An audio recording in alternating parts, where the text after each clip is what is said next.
Global Immersion Program here in Hyderabad. We have an incredible docket of panelists and speakers for you all today. But before we start, I'd like to ask you for two small favors. Firstly, if you could all please make sure to keep your phones on silent. And secondly, please reserve any conversations for the networking period we've set out after the event. We'd really appreciate that. But to kick things off, I'd like to introduce our CEO, Murali Cherala, to give the opening remarks. Thank you. All right, the presentation is being lined up. As it gets lined up, let me take the opportunity to introduce myself. My name is Murali Cherala. I get a couple of extra minutes because I still reserve the right to have my 10 minutes of the spotlight. But having said that, thank you very much for being here. I am one of the co-founders of Falconix, and I actually drew the short straw and ended up becoming CEO to operationalize the platform. So having said that, this is a lot of homecoming for me. A few years ago, the idea to partner with T-Hub started thanks to some initiatives that I had discussed with a good friend, philosopher and guide in Sri.Gadde Garu, and we established that in I think the early September 2019, I believe. After that, we got hit with a pandemic. We had a whole bunch of plans planned out, and it just took a backseat. The whole world actually had to go into a shutdown. Anyway, having said that, are we ready? All right. Let's make sure I use the right button. All right. So we did the first launch of the Global Immersion Program here at T-Hub, excepting we did it in the T-Hub 1. Is that what you call it? And, my counterpart, T-Hub CEO, MSR Garu, coordinated that launch event last year. Actually, it was only a few months ago, about 6 months ago, in May of 2022. At very short notice, but the excitement of wanting to pull together a whole host of startups and then bring them into an immersion program, and I'll explain a little bit about that as well, took place at that time, and since then we have not looked back. I think what came to fruition on August 3rd at a tech day was a reminder to everyone of my team that the day has come for us to scale this. Having said that, there are a few immutable facts. All of you have heard about India being one of the, rising powerhouses of entrepreneurship, and for sure, I mean, every one of you has written read about it in different articles, so you each have a different set of, it varies a little. But there was a very recent, December 2022, where a global innovation index, and you can see the credits to who wrote that report, Visual Capitalists, but they put together a set of criteria based on which they measured innovation across the world. And the scores that were based out here, I've changed the colors of some of the categories, and I'll point out the ones that are in red. I think India is already, we've got that covered. No problem, check mark there. The ones that are in yellow are the ones that are about, we're in the process of meeting those goals and objectives and making them red and ready. The dark ones, so obviously we have not much to catch up on. Having said that, today, according to this report, we are still a long ways off from the US, the European Nordic part of Europe, which is Switzerland, Estonia, Finland. They are way above in terms of the innovation index, startup per capita of entrepreneur, and so on and so forth. So we have a ways to go. We can't relax and pat ourselves on the back. But having said that, the good news is that we are here today. India today is small in the domestic entrepreneurship, even though we've seen unicorns, small in the global part of it, but our potential based on what we see today will get us closer to one of the largest competitive innovation ecosystems, both domestically as well as for the world. So there's nothing stopping us between now and then, excepting the limitation of saying, should we or shouldn't we? I think all of you that are gathered here today know that you have a role to play in making sure that we take it from here to there. And we at FalconX have our role cut out to be the catalysts of some part of that. The partnership that we have with T-Hub is a big part of what we envision that will facilitate some of those things. Product deactivated. Let's see. All right. So the US has a certain part of the geography that just was amazing. So if you, I actually borrowed the slide from BV's immersion program presentation, but you see that about 50 miles of the Silicon Valley has been the source of the largest innovation that the entire generation in the world has seen over the last 50 years. And the pie is only growing larger. Nothing has slowed down in the valley, but the pie of innovation, people are adding to it. You know, we've had other parts of the US, Austin, Boston, Seattle, and so on and so forth. Other parts of the world that are adding to the pie, and India is going to be a big part of that. As you can see, there is a lot of anticipation, excitement that India will play a big role in this innovation.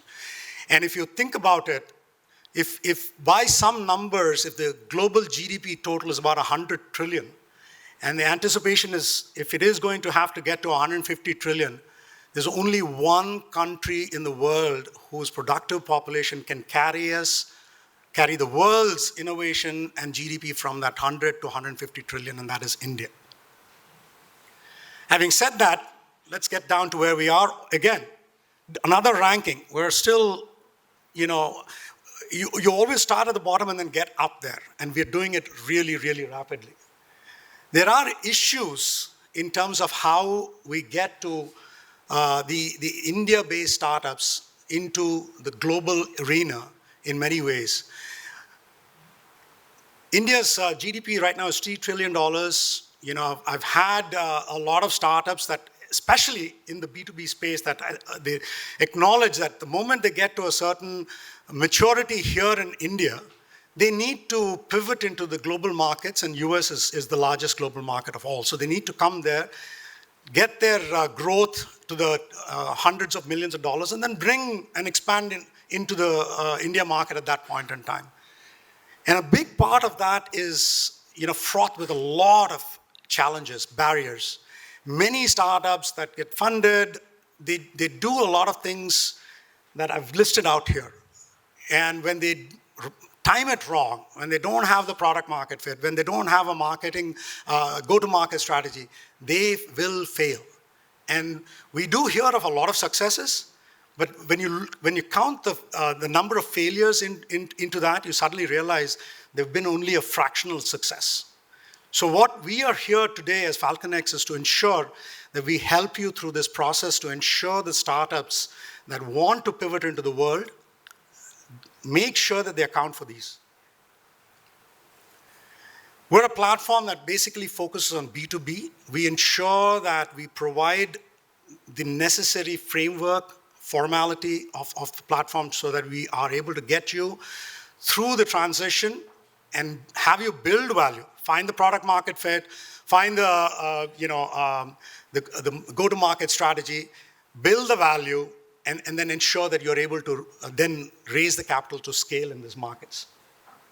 The team of entrepreneurs that came together, 10 of them, fortunately today we have with me some of the most iconic entrepreneurs that the Valley has seen, and they're here, and we're obviously taking advantage of their presence also to do as founders, we've done about $20+ billion in market cap, about raising about $250 million, about 15 exits, an IPO. But as what I would call as investors, we've done even better. We've actually, if you look at the investment we've made in the context of a track record over the last couple of decades, actually I'd say about 15 years, The market cap of those companies is in excess of about $60 billion. What we do at FalconX is we bring the startup to the center of focus, and then we build the ecosystem around it by partnerships with accelerators, by partnerships with enterprises, by partnerships with governments, and so on and so forth. And so after going through a journey of about 4.5 years and going through a cohort of the Global Immersion Program, it was very evident that there was one part of it that needed to be complete in order for FalconX to basically become robust and bring a whole bunch of unique value propositions that doesn't exist in the market today, which is the opportunity to bring that funnel globally into the US for those global startups that want to enter the US, and then become the sourcing focus with partnerships, with mentorships, with making sure that you get your customers there. And then finally, the most important part of it is to be able to fund you. And in that context, FalconX is putting together a $20 million accelerator fund where we participate in that early stage of capital that you will need. You may have raised a Series A here, but when you have built your product and you bring your product to market there, you still need to make sure you find the product market fit. If you do not pay attention to that, you will take longer, if not fail. So it's very important to understand that during that process, you need some seed capital, or what I would say bridge capital, and that's where we focus on. We make sure that you have that capital to continue to build that value and ensure that you get to the point where you've built the value to justify the valuation for your next round. So it's very important. So FalconX is happy to announce that we are launching our fund this quarter. At some point, by the end of the quarter, we intend to have the first closing. And we already have a backlog of about 10 startups that we intend to invest into. And so it's a very exciting part of what we're bringing together. This is obviously very unique.